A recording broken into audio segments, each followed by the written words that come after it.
ఒక చల్లటి సాయంత్రం వేళ పక్షులన్నీ ఒక చెట్టు కింద కూర్చుని కబుర్లు చెప్పుకుంటూ ఉంటాయి. సారా పావురం మాత్రం చాలా బాధగా కూర్చొని ఉంటుంది. మిగిలిన పక్షులన్నీ ఏవేవో కబుర్లు చెబుతూ ఉంటాయి. ఏమిటి సారా?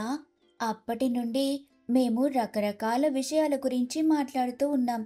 కానీ నువ్వు మా మాటల్ని అస్సలు విన్నదే లేదు. ఏదో ఆలోచిస్తూ ఉన్నావు. ఏం జరిగింది?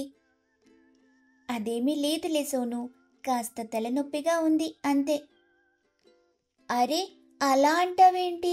నిన్ను చూస్తేనే అర్థమవుతుంది ఏదో బాధగా ఉన్నావని. ఏం జరిగిందో చెప్పు. అలా పక్షులు అడగడంతో సారా పావురమ్మ ఇలా సమాధానమిస్తుంది. ఏముంది, రొటీన్ జీవితం అంటేనే నాకు బోర్ కొట్టేసింది. ప్రతిరోజు ఉదయమే నిద్ర లేవాలి. ఇక లేచిన వెంటనే పనులు మొదలు పెట్టాలి. పనులన్నింటినీ ముగించుకొని పనికి వెళ్ళాలి. పనిలో బాగా కష్టపడాలి. ఆ తర్వాత మళ్ళీ ఇంటికొచ్చి ఇంటి పని మొదలు పెట్టాలి. ఆ పనులన్నీ ముగించుకున్న తర్వాత నిద్రపోవాలి. ఈ రొటీన్ జీవితాన్ని చూస్తుంటే చాలా బాధగా ఉంది. ఓహో, అలా అంటావా? అయితే ఏం చేస్తాం చెప్పు. జీవితం అంటే ఇంతే కదా. నేను కూడా ఉదయమే నిద్రలేచి పనులన్నీ చేసుకోవాలి. అంతేకాదు, నా 2 కూతుళ్లతో వేగడం అంత సామాన్యమైన విషయం కాదు. వారిని తయారు చేసి బడికి పంపేసరికి నా తల ప్రాణం తోకకొస్తుంది. నాకు 2 పిల్లలున్నారు కదా. వారి అల్లరి తట్టుకోవటం కూడా చాలా కష్టం. మనం ఈ జీవితం నుండి అస్సలు తప్పించుకోలేం. అదైతే నాకు బాగా తెలుసు. కానీ ఈ బిజీ జీవితం నుండి కాస్త బ్రేక్ అయితే పొందాలనుంది. కాస్త విరామం దొరికితే ఎంతో బాగుంటుంది కదా. విరామమా? ఎలాంటి విరామం? మనం ఎటైనా వెళ్ళొద్దాం. ఈ భూమిపై చూడటానికి ఎన్నో అద్భుతమైన ప్రదేశాలున్నాయి. కానీ మనం మాత్రం ఇదే ఊరిలో ఉంటూ జీవితాన్ని గడిపేస్తున్నాం. అలా వారంతా మాట్లాడుకుంటూ ఉంటారు. ఇంతలో సారా పావురం భర్త అయిన బుజ్జి పావురం తన పని ముగించుకొని ఆ చెట్టు వద్దకి వస్తాడు. ఏంటి, ఆడవారంతా హాయిగా చెట్టు కింద మీటింగ్ పెట్టినట్టున్నారు? ఏదో ముఖ్యమైన విషయాన్ని డిస్కస్ చేస్తున్నట్టు కనిపిస్తుంది. ఏమిటో ఆ ముఖ్యమైన విషయం? కాస్త నాక్కూడా చెప్పండి. ఏం లేదు బుజ్జి, మీ ఆవిడ ఎక్కడికైనా వెళ్దామని అంటుంది. మేము కూడా ఎక్కడికి వెళ్లాలో తెలియక సతమతమవుతున్నాం. ఎక్కడికైనా వెళ్ళాలా? ఎక్కడికి వెళ్ళాలి? ఎందుకు వెళ్ళాలి?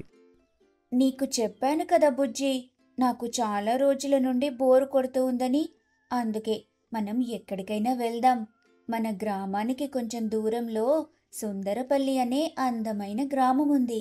ఆ గ్రామంలో అందమైన వాటర్ ఫాల్స్ కూడా ఉన్నాయట. మనం ఎందుకని అక్కడికి వెళ్ళకూడదు?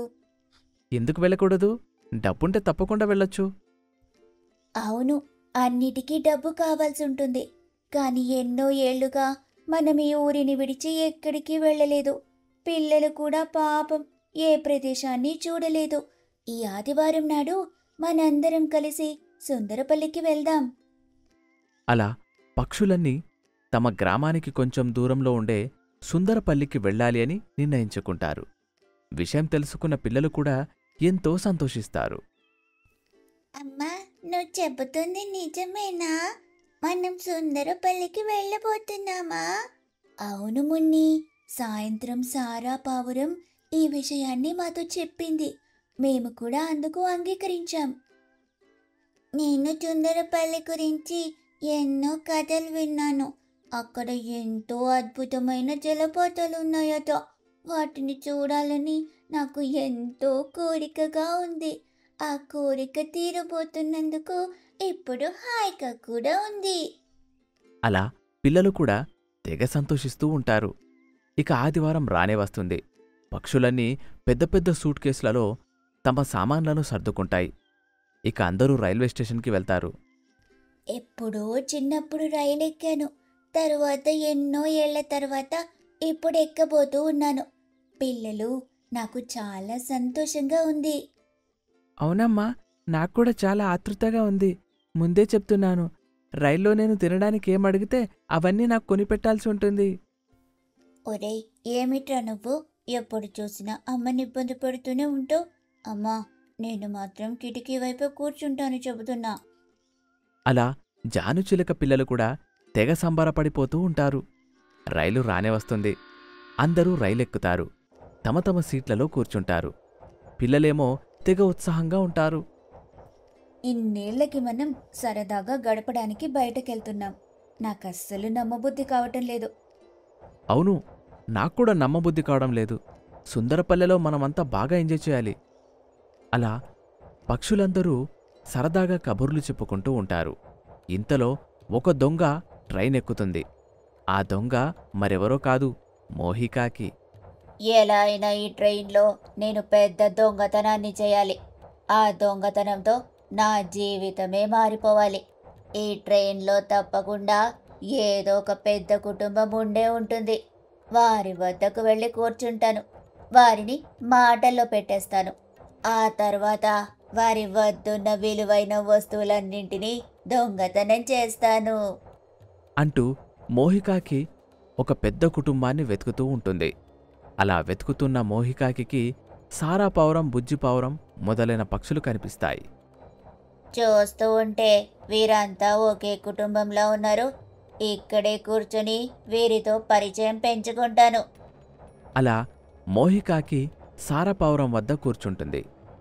నమస్కారం అండి. ఈ రోజుల్లో కూడా ఇలాంటి ఉమ్మడి కుటుంబాలుంటాయా? మిమ్మల్ని చూస్తుంటే నాకు ఎంతో ముచ్చటేస్తుంది. ఏమిటి, ఉమ్మడి కుటుంబమా? మమ్మల్ని చూస్తే మీకు ఉమ్మడి కుటుంబంలా ఉందా? అయినా ఒక విషయాన్ని ఆలోచించండి. ఇక్కడున్న మేమందరం దాదాపు ఒకే వయసుకు చెందిన వాళ్ళం.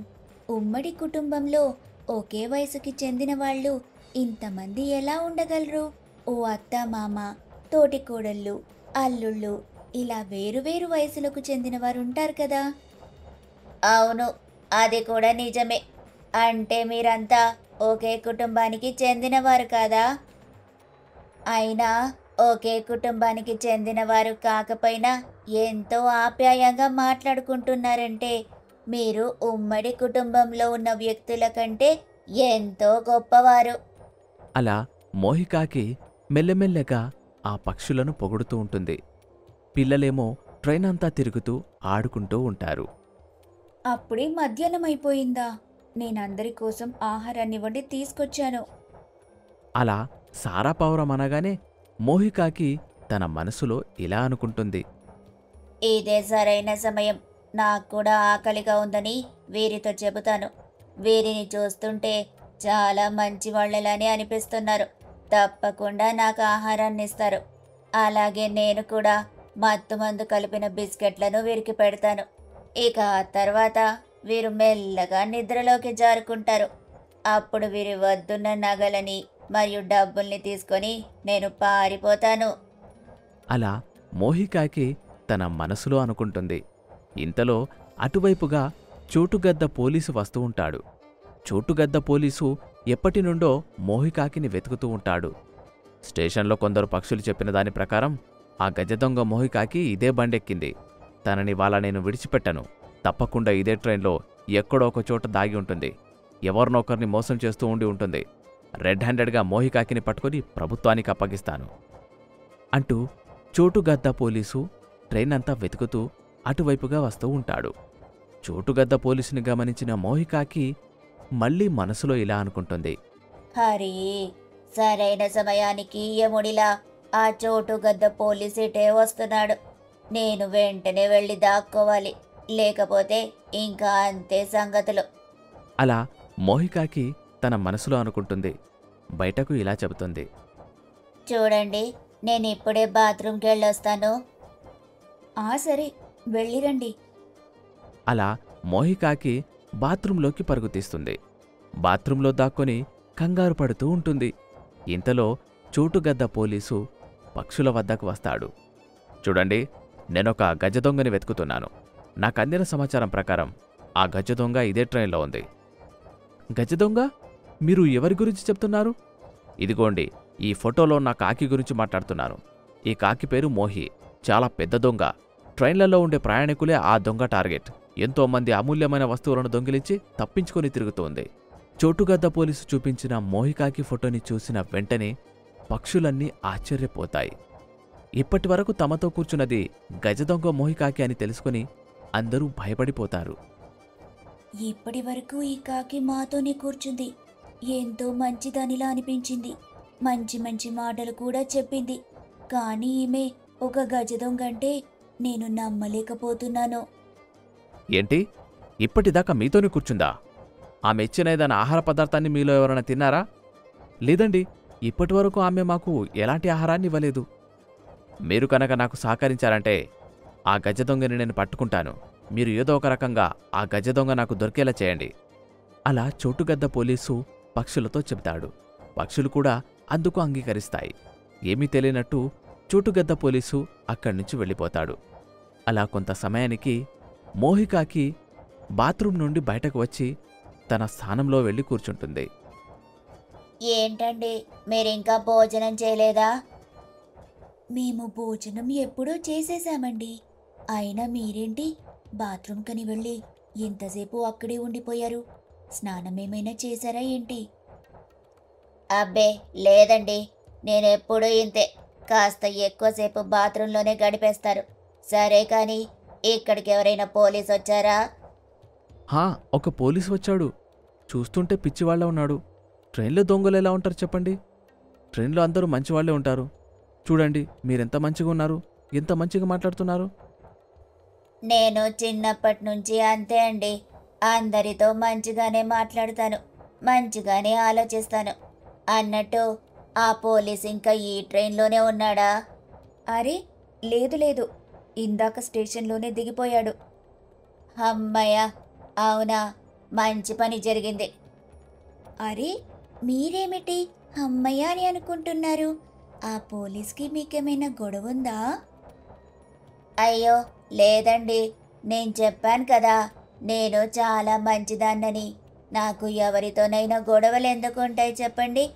అంటే మనతో పాటు పిల్లలు కూడా ఉన్నారు కదా. సాధారణంగా పిల్లలకి పోలీసులంటే చాలా భయం ఉంటుందిగా, అందుకే అమ్మయ్య అని అనుకున్నాను. అలా మోహికాకి అందర్నీ నమ్మిస్తుంది. తన మనసులో ఇలా అనుకుంటుంది.